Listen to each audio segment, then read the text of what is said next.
রাজধানীর উত্তরায় কিশোর গ্যাংয়ের হামলার শিকার মেহবুল হাসান ও নাসরিন আক্তার ইপ্তি সম্পর্কে স্বামী স্ত্রী নন। তারা পরকীয়ায় জড়িত বলে দাবি করেছেন মেহবুলের প্রকৃত স্ত্রী শম্পা বেগম। এদিকে এই ঘটনায় কিশোর গ্যাংয়ের আরও ৩ সদস্যকে গ্রেপ্তার করেছে পুলিশ। বুধবার ডিএমপি মিডিয়া সেন্টারে সংবাদ সম্মেলনে উত্তরা জোনের উপ পুলিশ কমিশনার রৌনক জাহান জানান, ঘটনার মূল হোতা ও কিশোর গ্যাং গ্রুপের প্রধান মেহেদী হাসান সাইফ সহ সর্বমোট ৫ জনকে গ্রেপ্তার করা হয়েছে।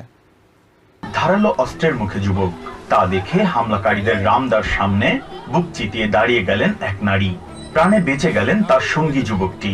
সোমবার এমন একটি দৃশ্য সামাজিক মাধ্যমে ছড়িয়ে পড়লে দেশব্যাপী তা ব্যাপক আলোচনা সমালোচনার জন্ম দেয়। ঘটনার দিনই দুজনকে আটক করে পুলিশে দেয় বিক্ষুব্ধ জনতা। তাদের দুদিনের রিমান্ড মঞ্জুর করেছে আদালত। বুধবার ডিএমপি মিডিয়া সেন্টারে সংবাদ সম্মেলনে উত্তরা জোনের উপকমিশনার জানান, বিকট শব্দে বাইক চালানো ও রিকশা যাত্রীদের মারধরের প্রতিবাদ করায় বাগবিতণ্ডার জের ধরে মেহবুল হাসান ও নাসরিন আক্তার ইপ্তির ওপর হামলা চালায় কিশোর গ্যাংয়ের সদস্যরা। এই যে পকেটকে আমরা গ্রেফতার করেছি, তাদের মধ্যে ৩ জন, তারা দুটি মোটরসাইকেল যুগে যাচ্ছিল। তারা প্রচন্ড শব্দ করছিল। সেই শব্দ করে যখন তারা যাচ্ছিল, এই ঘটনার প্রতিবাদ করেন একজন রিকশা আরোহী এবং তিনি তাদের রিকশা থেকে নামিয়ে তাদের সঙ্গে যখন তর্কাতর্কি হচ্ছিল, তখন এই দম্পতি সেই রিকশা যাত্রীকে সাহায্য করার জন্য তারা এসে দাঁড়ান এবং বলেন যে কেন তারা রাস্তায় এই ধরনের ঘটনা ঘটাচ্ছে। এটা প্রতিবাদ করলে সেই উঠতি বয়সী যুবক ৩ জন, তারা তাদের হাতে থাকা যে রামদা, সেগুলো দিয়ে তাদেরকে ভয় দেখানোর চেষ্টা করে এবং তারা যখন এই ধরনের ঘটনা ঘটায় তখন অত্যন্ত সাহসিকতার সঙ্গে মেহবুল হাসান তিনি একজনকে ধরে ফেলেন তাদের মধ্যে থাকা। তখন জনগণ এগিয়ে আসে, তাদের চারপাশে থাকা তারাও আরেকজনকে হাতে গ্রেফতার করতে সম্ভব হয়।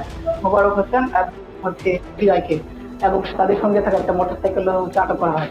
এদিকে সামাজিক মাধ্যমে ভাইরাল হওয়া এই ঘটনাটি বুধবার দুপুরে নতুন মোড় নেয়। মেহবুল হাসানকে নিজের স্বামী দাবি করে সায়েদা শম্পা নামে এক নারী জানান, মেহবুল এবং ইপ্তি স্বামী স্ত্রী নন, তারা পরকীয়ায় জড়িত। স্ত্রীর পরিচয় গণমাধ্যমের সামনে প্রকাশ করায় হুমকির শিকার হচ্ছেন বলে জানান এই নারী। সুখে জীবন কাটলেও ইপ্তিকে কেন্দ্র করে গত কিছুদিন ধরেই মেহবুলের সঙ্গে বাগবিতণ্ডা চলছে বলে জানান Shampa. Biprajit Chanda, TVN 24 news desk.